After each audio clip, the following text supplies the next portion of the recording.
Good to have you today, Pam, and we want to hear, everything that you can smush into 40 minutes about project portfolio management. So thank you.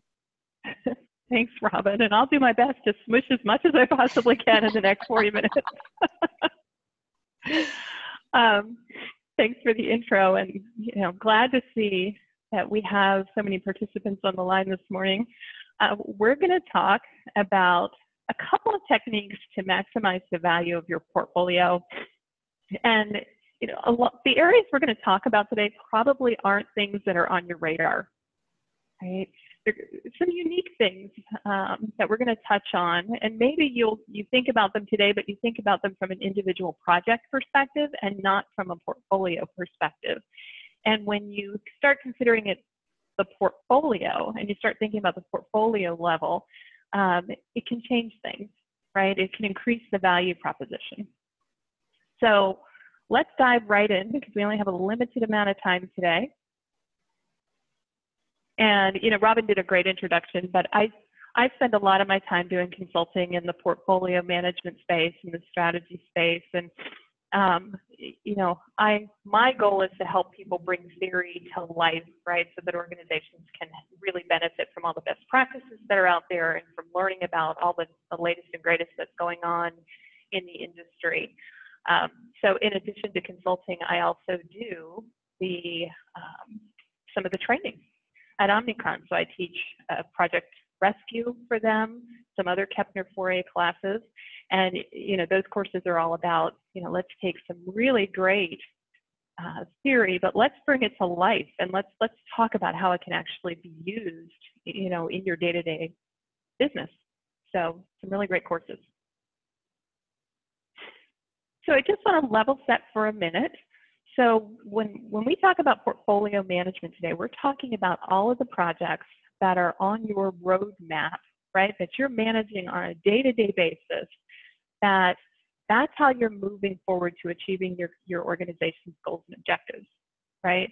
So they're all the projects where they're adhering to your methodology. You're constantly looking at resources and funding and timelines and managing unnecessary risk, right?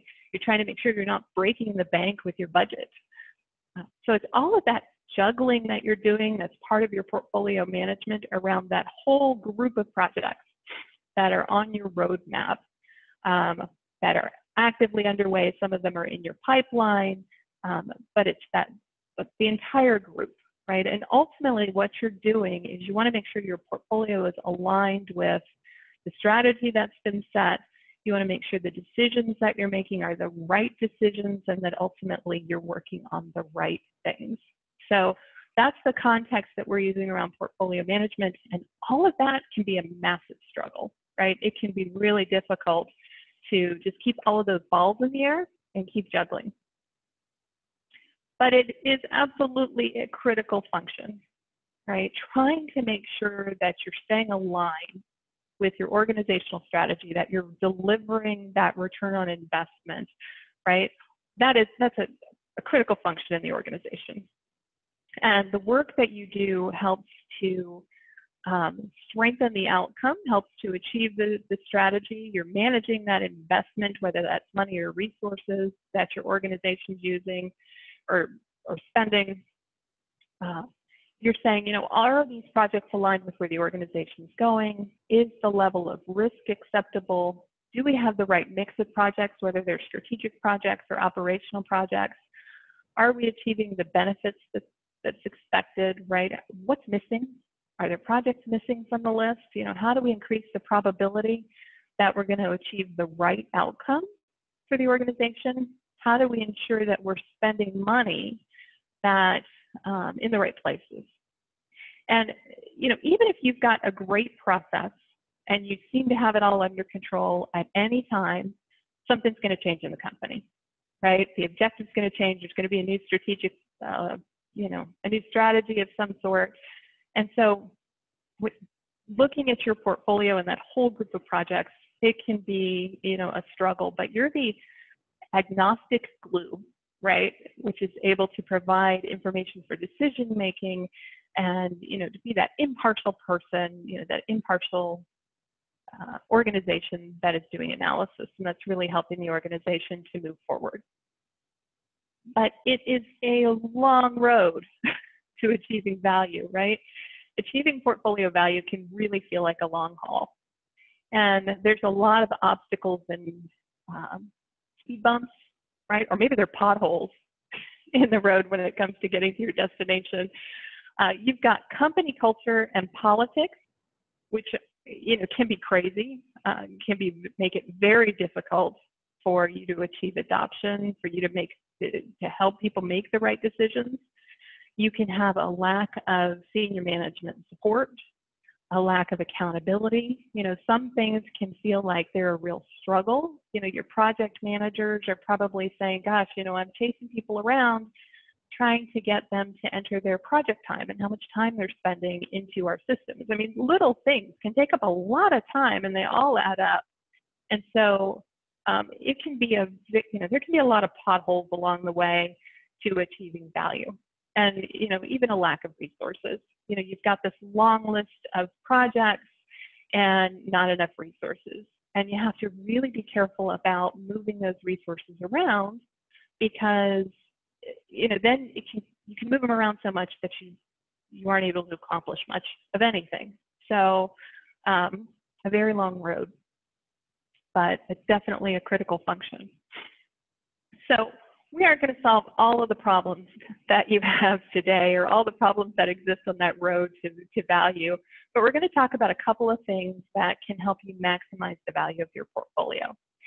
And, portfolio management, it's all about, are you working on the right thing, right? And are you delivering value to the organization? And the areas we're going to talk about today probably aren't areas you've spent a lot of time in. Probably not some things that you've thought of in the past from a portfolio perspective. And the first area we're going to talk about today is organizational change management. So organizational change management is part of delivering the value proposition, and you want to address it at the portfolio level. Now, you're thinking, my projects, we're managing organizational change at the project level, and that's great. This doesn't change that, right?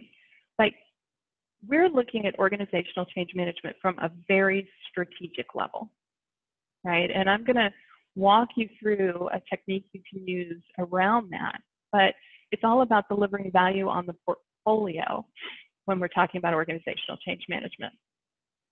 So probably not something you've considered before from the portfolio level. The second focus area we're going to talk about is decision structures and fixing what I'll call an unhealthy decision-making process that probably exists in your organization.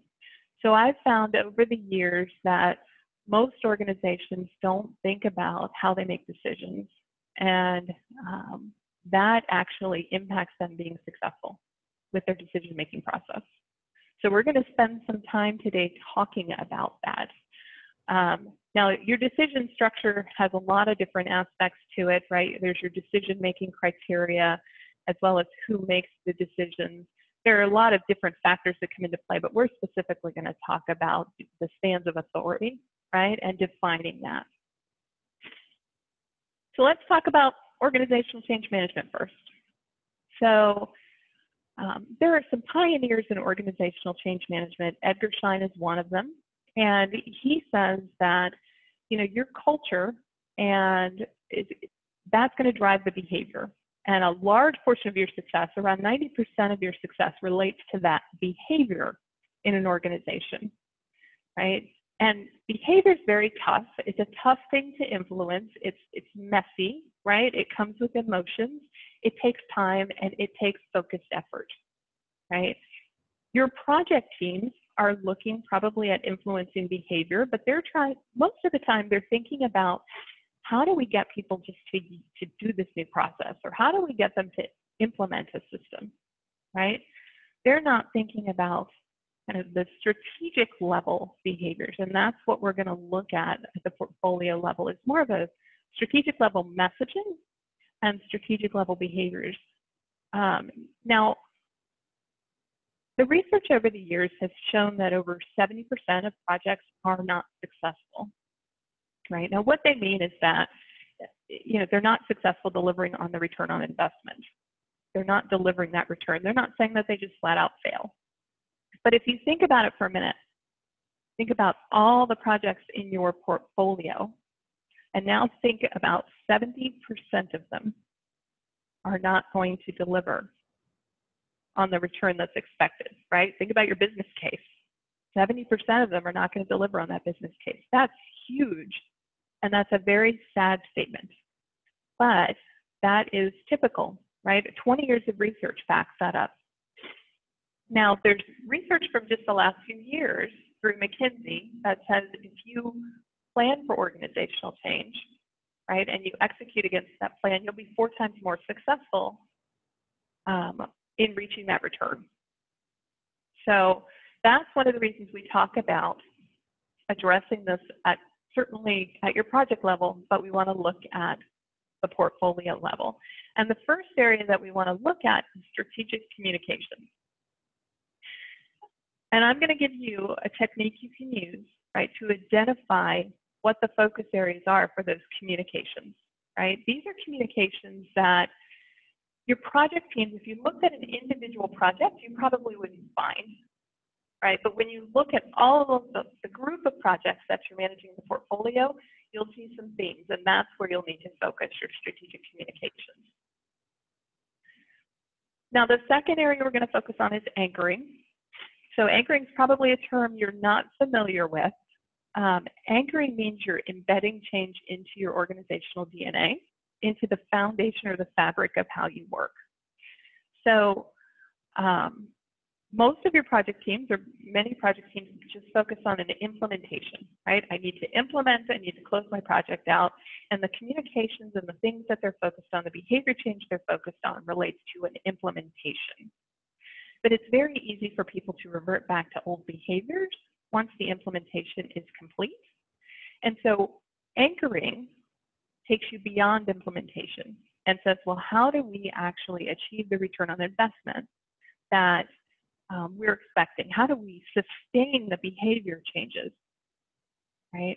And we're also going to do that at the portfolio level. And there are some things that might come up with anchoring where you may not want your project managers to actually focus too heavily on anchoring, even within their projects. But I'll give you an example.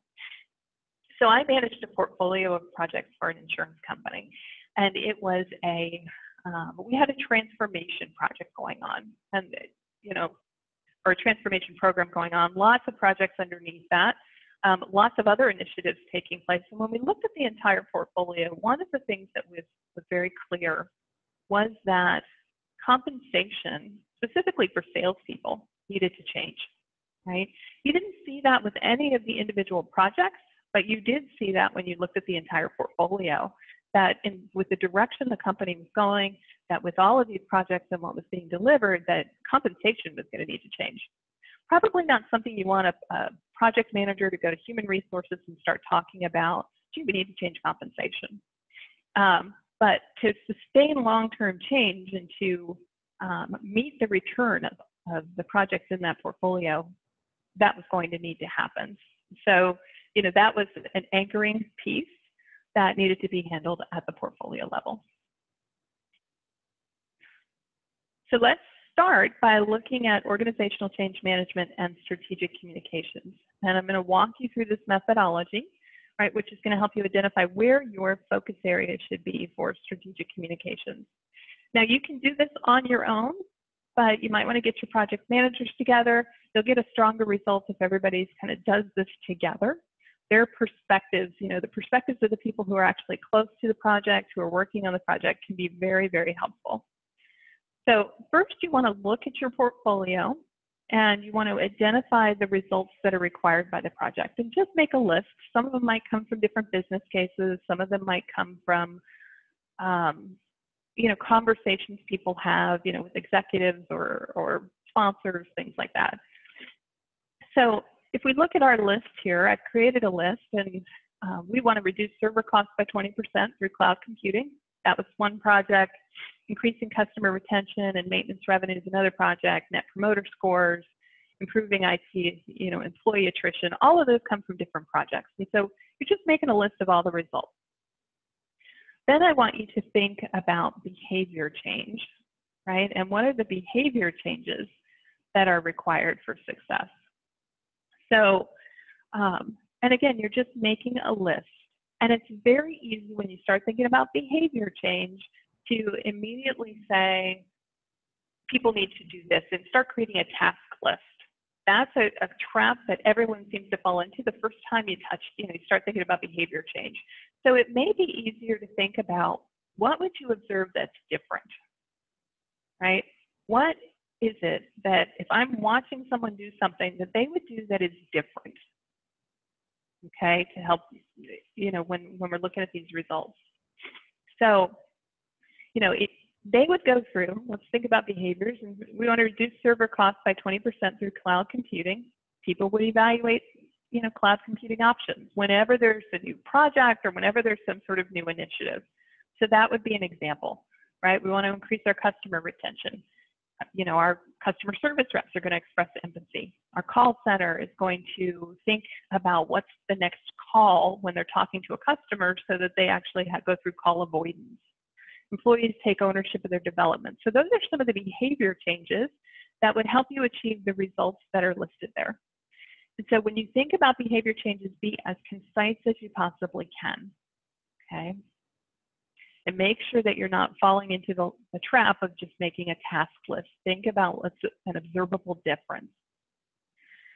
So once you have your list, start with results and look for related items, right, or themes that might exist. Now, you may have 5 things on here for project A, and you might go, well, that's a theme, but look across your projects to find those themes. So for sake of our example, we're going to say that we're reducing server costs by 20% and IT employee attrition, right, are related, because cloud computing is a technology, IT employee attrition, we're going to relate those two.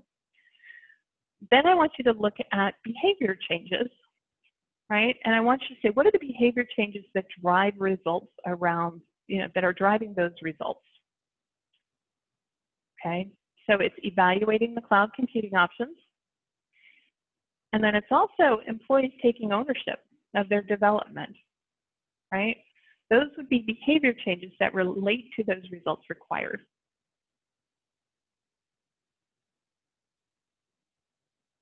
So when you identify the themes across the results and behaviors, right, and you're looking across the projects at related results, right, you're finding the areas that you wouldn't necessarily find by looking at individual projects. These are strategic areas. These are areas where if you want to increase the return on investment or meet the return on investment, right, you need to focus here. You need to worry about influencing these behaviors. Now, you may have some things on the list, when you actually do your brainstorming that don't really come up in any theme, and that's okay, right? I wouldn't consider them strategic.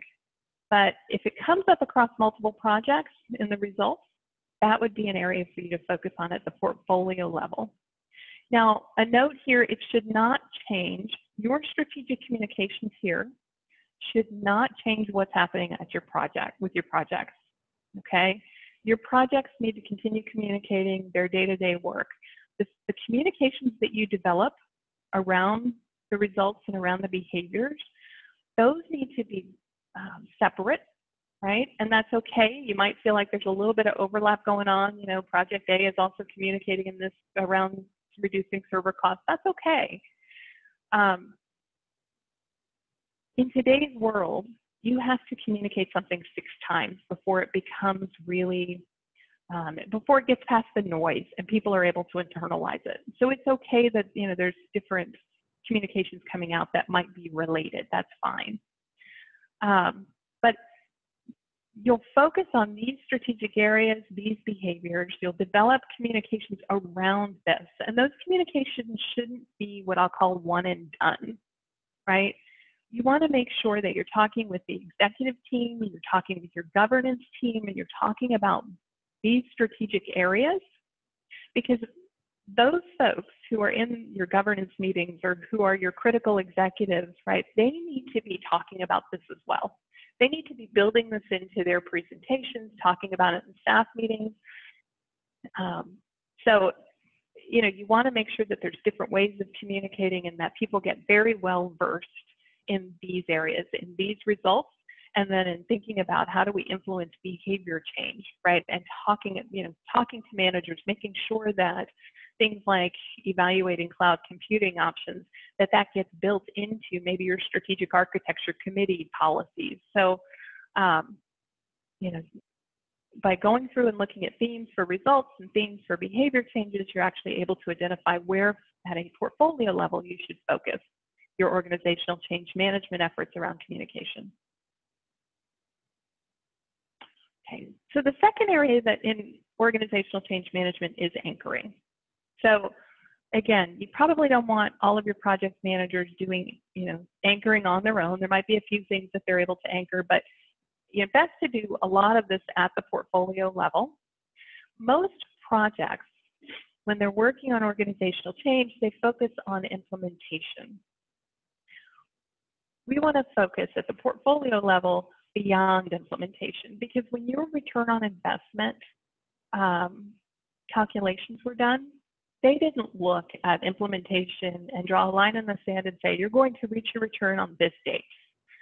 They looked at it beyond that. They looked 2 or 3 years out. They looked at how the business was using the new process or the new technology, and that's how they calculated return on investment. So if the organization is going to reach the return, you need to take actions that ensures that the changes goes beyond the implementation date. You need to consider adoption of the change into the organization's DNA, into how you work, so that people don't revert back to old behaviors. So that's what anchoring is all about. So if you take the results and the behaviors that we've already identified for strategic communications, this would be your focus area for anchoring, okay? This is your focus area for adoption of change in the organization. So you want to ask yourself, what steps do we need to take so that people actually adopt the change in the organization rather than merely implementing it, right? How do we get people to just work this into how they work? How do we achieve those long-term results?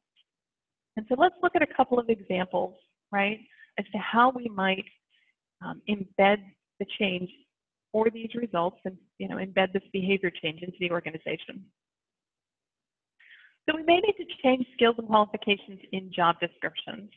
So if you're thinking about reducing server costs and evaluating cloud computing options, you know, new people coming in the organization, you want to make sure that they've worked in that space, that they have the qualifications.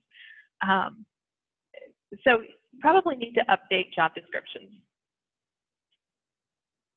Updating governance policies, right? You know, maybe you've got I mentioned earlier something around strategic architecture, right? Making sure that, you know, your strategic architecture is updated to reflect your new cloud computing corporate initiative, right? Long term. Adding new performance objectives. So if we're thinking about employee attrition, we're thinking about people taking ownership of their development, there's probably some new performance objectives that we want to add in. Changing incentive systems. You know, I mentioned earlier, I gave the example of sales teams that weren't being compensated correctly. You know, in this case, maybe we need to change the incentive system for our executive bonuses, right? Our VP of operations needs to reduce the server costs by 20%. Maybe there's a bonus objective there or something that, or some sort of incentive that gets developed that ties to that, right? Or some sort of ongoing reduction even that ties to that ongoing reduction. Okay, so with anchoring, okay, you follow a very similar process to strategic communications.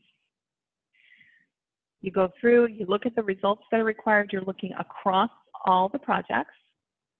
You then look at the behavior changes, right, that are required to drive the results, and you look for themes.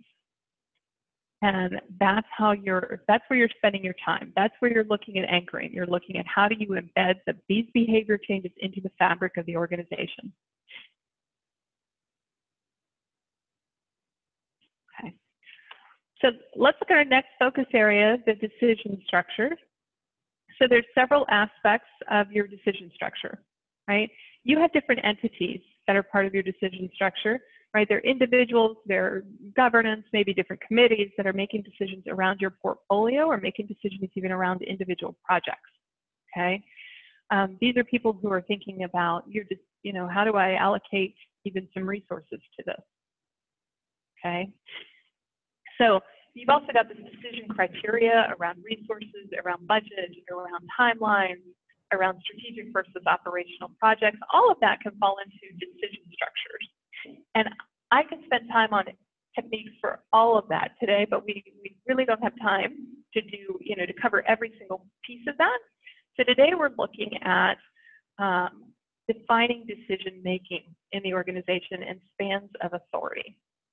And most likely, you don't have that documented today, or if you do, it's maybe time to pull it out and take another look at it. But I find that very rarely in organizations do people define decision making. And what happens when you don't define decision making is you end up making decisions over and over and over again, right? And that's not healthy. Or you end up with decisions that get made because of politics. Let's talk about this in a little more detail. So there are a lot of politics in decision making, right?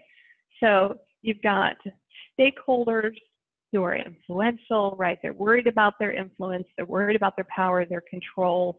All of that is coming into play when they're making decisions. And you may have the wrong people making decisions, and that's affecting the value proposition for your projects and your portfolio. So when you define decision-making authorities, right, you're saying who's empowered to make what types of decisions, what process they have to follow, and who they have to consult, right? So you're reducing some of the politics, okay? You're reducing that influence, power, control mix that seems to come into play, right? Because some people have influence because they control key resources. Some have it because of expertise. Others have it because of money. And you need to make sure that the right people are involved instead of getting, mired down in the politics, because the politics in the organization are actually making it really difficult for you to achieve that value. So good, strong decisions, right, need to balance the interests of multiple kinds of stakeholders. They've got to align with the overall strategy. They've got to still make sense to people, right, so that people can commit to it. You've got to get buy-in from the budget and the resource owners and governance, and you got to really win their commitment. And to do that, you've got to really engage the right people. So you got to have those decision makers at the table, those people who, they're ultimately accountable. Right? You've got to have the people with influence, those folks who just have charisma, and that charisma can help them sway the group. And then you've got to have people who actually do the work, because if you really want buy-in, you really want a strong decision, you want people who are close to the work, who can really make, it provides some really great input. And you need all of those people involved. You need them to work collaboratively. You need them to be involved, though, at the right time and the right space, so that you're making strong decisions. So there's a lot of decisions that can be made, which are just made through, kind of standard organizational policies and standards. But someone needs to define and enforce and implement what those standards are, right? And there's a lot of ways to do this, a lot of things that come into play. There's your regulatory environment, there's your culture, there's your market dynamics. All of that comes into play when you're determining what's best for your organization. So you need to consider all of that, as well as, how much time you have to make decisions, and how they're going to impact the organization overall. So once you understand kind of the stakeholders that need to be involved, you can start to think about and map out decision rights. So I want you to think about the type of decisions that affect your organization, especially when you're thinking about value and achieving value from your portfolio. Where are those decisions made today? Is it an individual? Is it a committee? Is it a department? Right? Where are those decisions made? And for each of those areas that's making those decisions, that's where we're going to need to say, this is the span of authority, right? This is where you should be involved, and this is what you can and cannot do. Okay, so let's talk about how to do that. So once you've defined what decisions are being made that are allowing you to achieve the goals and objectives of the organization around your portfolio, and you've just thought about where those decisions are being made, right? You need to define the decision span, the span of authority for each of those areas. And you can do this using the RAPID method. So for each decision-making entity, you want to consider their role in critical decisions and then just create a matrix, right? And I use RAPID for this matrix because it specifically deals with decision-making. Some people prefer to use RACI, and that's okay. I find that RAPID, because it specifically focuses on decisions, helps me be a little bit more focused in my matrix. So with RAPID, you've got recommend, which these are the people who are doing the research, they're gathering the input, they're making proposals, right? But they're not actually making a decision, but they're making recommendations, informed recommendations. You've got agree. So these are people with veto power. They can say yes or no. A lot of times if you think about a new process, new technology, something like that, processes that span multiple departments, you've got department heads who often have to agree. If you're moving technology in a new direction, maybe it's a CIO who has that veto power. You've got perform, so these are the people who are executing on the agreed recommendations, the people who are doing the work. Consulted, people who are consulted on the decisions or the activity, and then decide. So decide, these are the people where the buck stops here. They're the folks who ultimately are accountable for the decision. If it goes wrong, they're accountable. If it goes right, they're the ones who've made the decision. So they're responsible for the outcome. So you go through all of those different areas that are making decisions relating to the value of the portfolio, and you just make a matrix. And you can use RAPID to help you do that. Then that will define decision-making span of authority. So when you start defining this, you will get into some politics, right? You're not going to get everything right.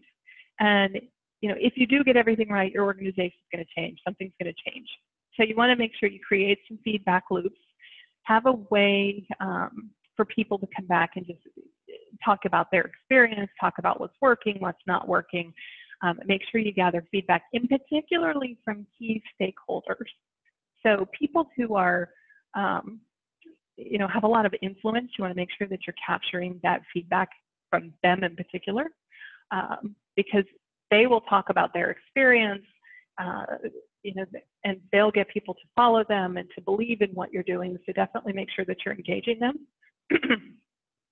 But it all starts with talking about those decision-making entities and defining their decision-making scope and span of authority. Okay. So when you think about maximizing the value of the project portfolio, right, it's definitely not an easy task, not at all. But when you start focusing on things like organizational change management and specifically, right, strategic communications and thinking about behavior changes, you can foster a long-term lasting change, right, which leads people to recognize the value in the portfolio and leads the organization to realize that return on investment that they were expecting. And when you think about and start focusing on your decision-making structure and the stakeholders and documenting the decision-making authority, right, that starts to reduce politics. That starts to ensure that the strategic decisions you're making are supporting the portfolio, that you're doing the right things, right, that you're going to achieve the right outcome, that you're maximizing the opportunity for you to make a good decision, and for you to achieve the value. And you're not having to reinvent the decision-making process every single time, right? You're not wasting that time, and you're reducing politics in the organization, okay? So you want to make sure that you've got a process in place which doesn't let decision-making in the organization bring down the value of the portfolio. So you want to set your portfolio process up for success. You want to talk about decision-making, and when you address both organizational change and decision-making, it's going to help you reduce some of those challenges that you experience every day, and it's going to help you increase the value of your project portfolio. So I know that we've covered a lot today. I want to ask, Robin or Heather, if you want to talk for a minute about Omnikron and some of the great work you guys do.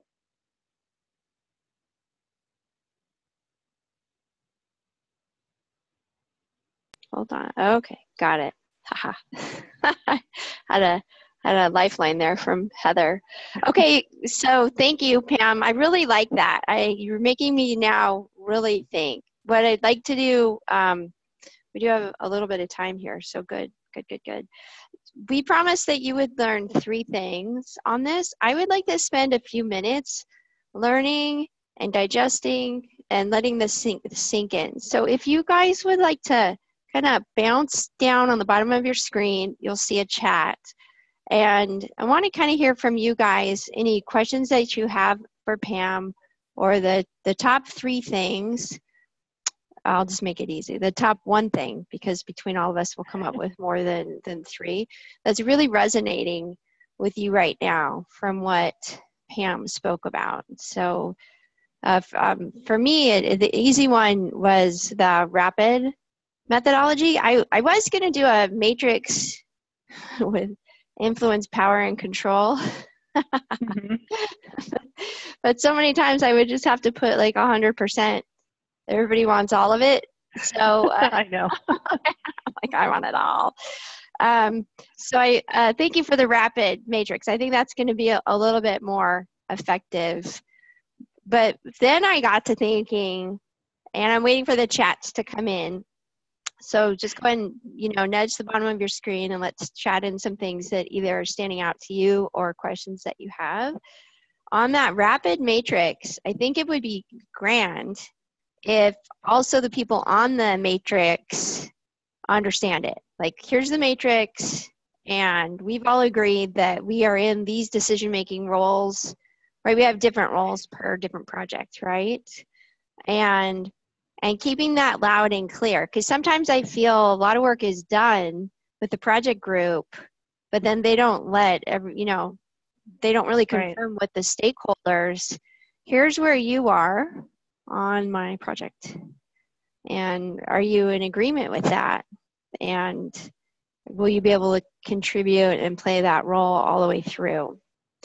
So I really like that. What other things have you guys, Pam, did you want to comment on that? Or No, I think that's a really good point, Robin. You really want to take that rapid matrix once it's developed and socialize it, right? And talk with people about it and gain buy-in to it. Absolutely. I'm reading, so I like Susan's comment here, shaping behaviors to achieve desired results. Susan liked that. I'm just going to pull this over. You guys also on the Zoom, it's a new tool that we're using. You can move things all over. So if the cameras are in the way, just slide them out of the way like a newscaster. You can just slide things all over your screen there. But Susan says, we usually just drive towards results in terms of tasks, but we don't necessarily focus on behaviors. Yeah, you nailed that, Susan. I agree with you. And Pam, we're so list driven. Thank you for pointing it out. Like the knee-jerk reaction is, oh, let's make a list. Let's get some tasks done. So that, I think Cardell really liked that as well. And what are some other things because we promised 3 things. So I have 2 from the group right now. We like the rapid and we like the changing behaviors, but what's another one that somebody picked up from Pam's presentation today? You can just chat that on the bottom. And while you're thinking, and finding the chat bar. I will tell you that how to get your PDUs and also an extra PDU if you're a project manager is, first of all, by attending today, you'll get a certificate with a PDU. So congratulations. And Heather and team will give you directions as in where that goes on the talent triangle. Also, Heather, what's the rules for an extra PDU? Well, the extra PDU is if they followed that first bullet point under the Great Training and Omnicron email, but since we're already doing it right now, it was what would be your greatest takeaway from the course or the webinar today? Ooh, so like everybody could get an extra PDU. That's a really easy way to get an additional Nice. PDU. So if you email us at greattrainingandomnicron.com with your greatest takeaway, we can absolutely include an additional PDU. Yay, 2 PDUs for today. Thank you. We will also, I want to get some more in here. So I saw identifying the decision makers. Great. Karen, I really like that. And Brandon, it's hard to not think in a list. Yeah, it really is. Governance is the intent to drive behavioral changes is important. Yeah, that's a really critical thing. Pam, it sounds like you want to maybe add something to that. Yeah, most governance teams never talk about behavior change. And it can be a great conversation to have with governance about behavior change, about culture change required for long-term value. It's not something that they think about at all. Could be a great exercise with them if you can get them to spend the time, right? And that's the challenge. But it could be a great exercise with them to talk about results and then behavior change, and to get them to start thinking about, behavior change equals long-term value, right? And without it, we're limiting ourselves. So I don't know if you guys saw on the camera, my eyes went over here, which means I was hitting this side of my brain. So I was imagining as you said that, just a super fun workshop of putting the governance people together in a room and even trying to see if they could even think like that, right? Because a governance person is really all about the organization and mitigating risk, right? And they're very good and so necessary. And in that type of a mindset, the rule is just everybody needs to do it. This is what happens if people don't do it. These are the consequences. They're never really thinking about that the behavioral aspect of that's great. That is what we're supposed to do, but how in the heck are we going to change the culture to do that? I have a term. It's called, what do people do without adult supervision? And like that's real behavioral change, right? If I just leave you alone, unattended, without adult supervision, what are you going to naturally do? And Pam, that's what you're talking about with behavioral change. Like I changed, it's part of my culture. This is, how we take responsibility for my job, or this is how governance is important to me too, because I view myself responsible for the assets of the company, not just because somebody said so. So it's really getting me thinking here. Let's see.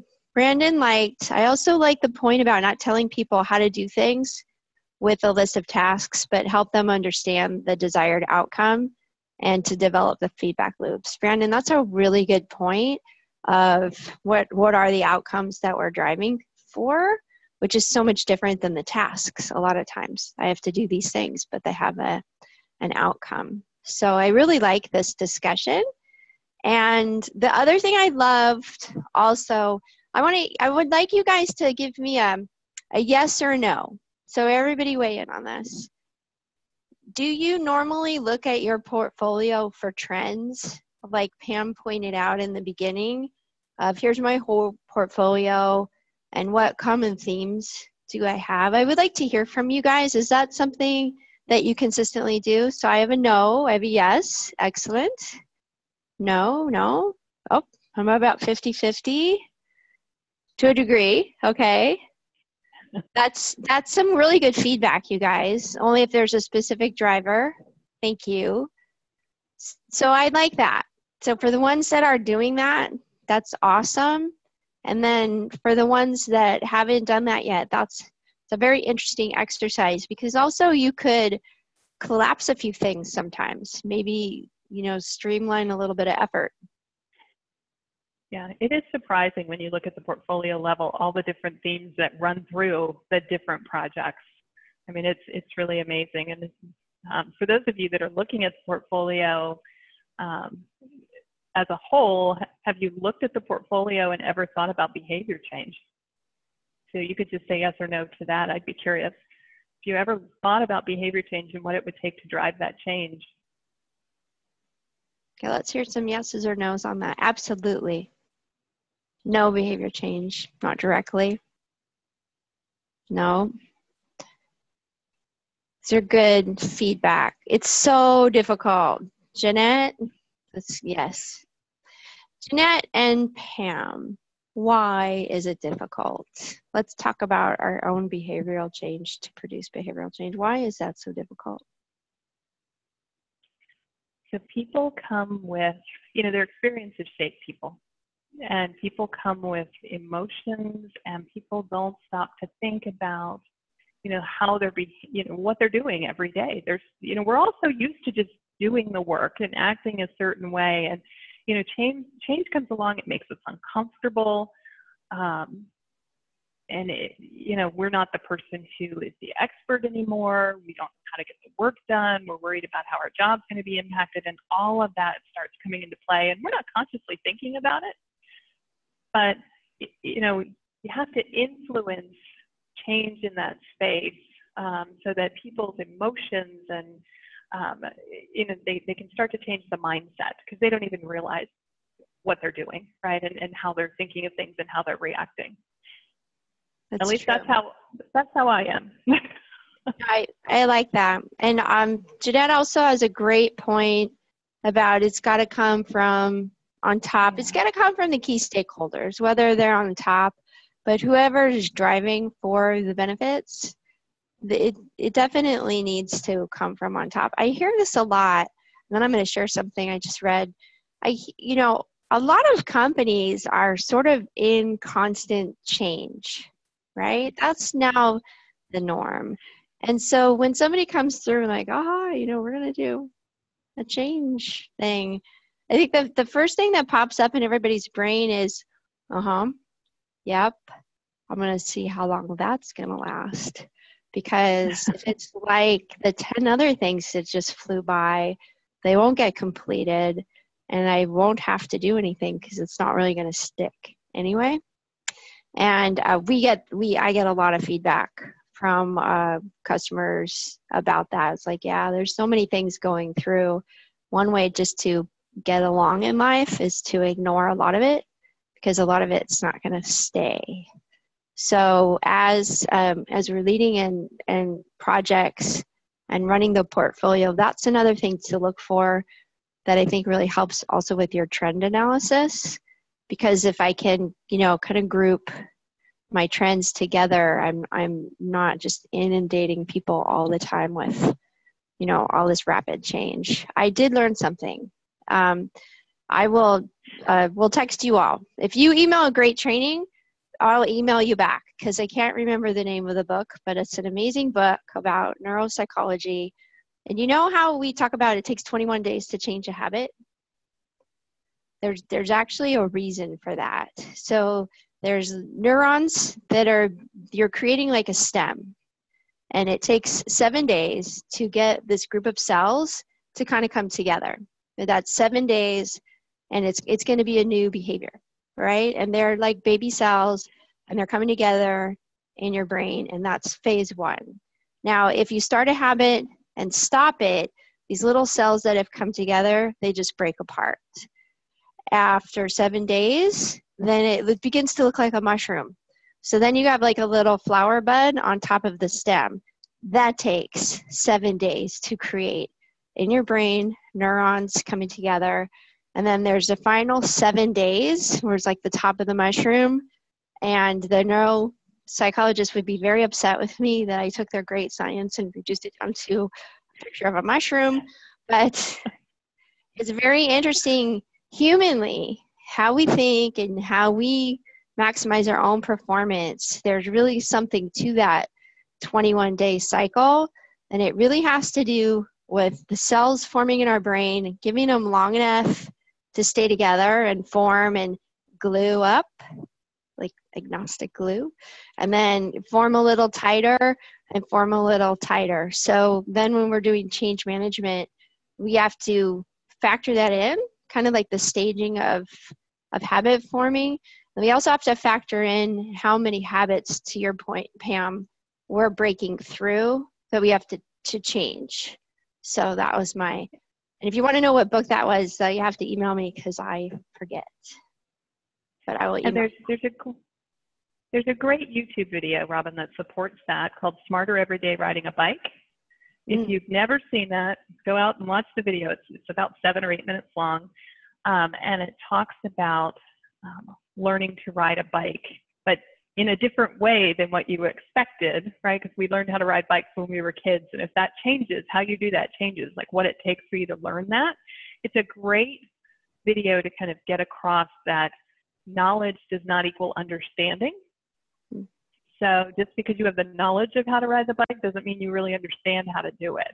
And when you think about all of the change that occurs in corporate America and, you know, the change that occurs because of your portfolio and creating long-lasting change, just because you tell somebody something doesn't mean they have knowledge at that point of a change, but they don't necessarily understand it.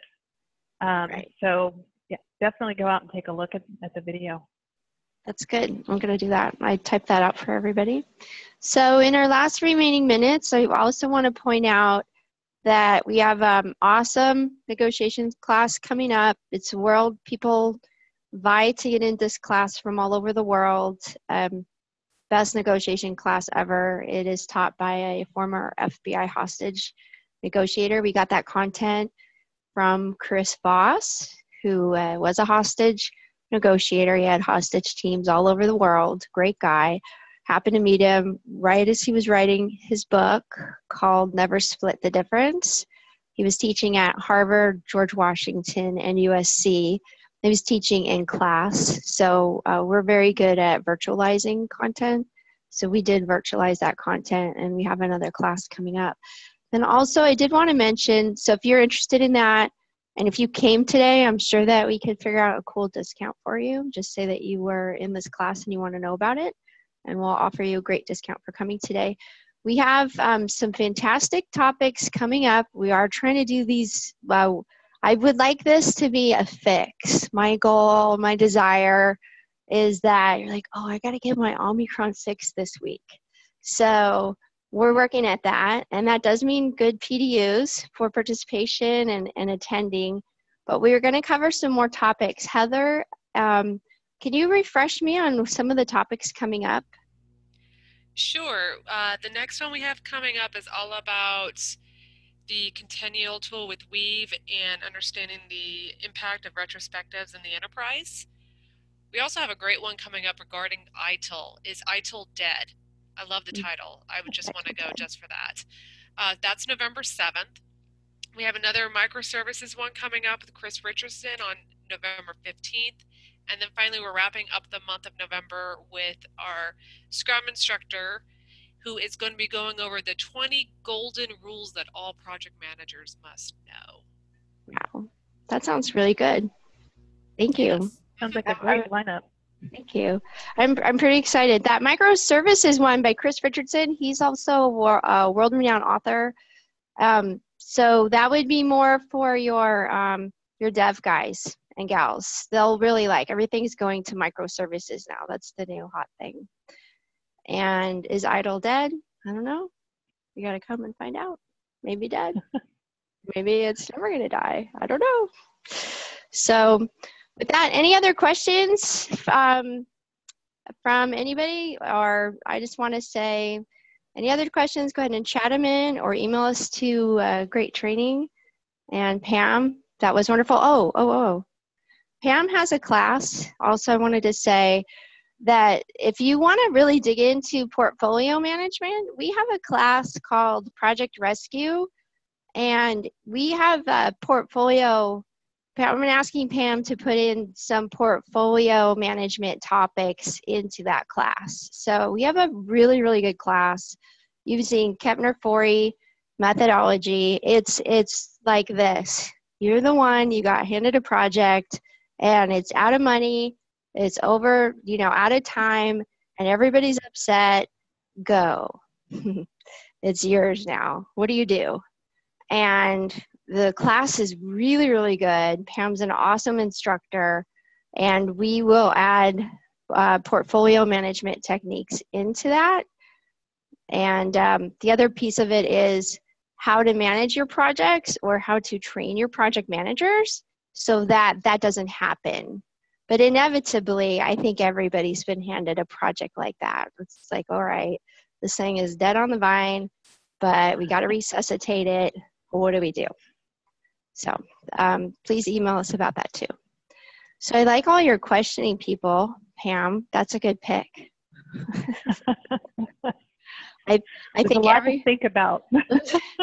I'm sure the audience just looks exactly like that. I'm like, I don't know. That's a good one. So guys, everybody give a shout out to Pam. Thank you very much for attending. Thanks for coming. Thanks for your comments. Heather, that is a great lineup. So I'm excited to come get my Omnicron fix next week. Thank you. Thanks, everybody. Thank you. Thanks, Great having Pam. you. Thank you. Bye. Bye, everybody. Bye.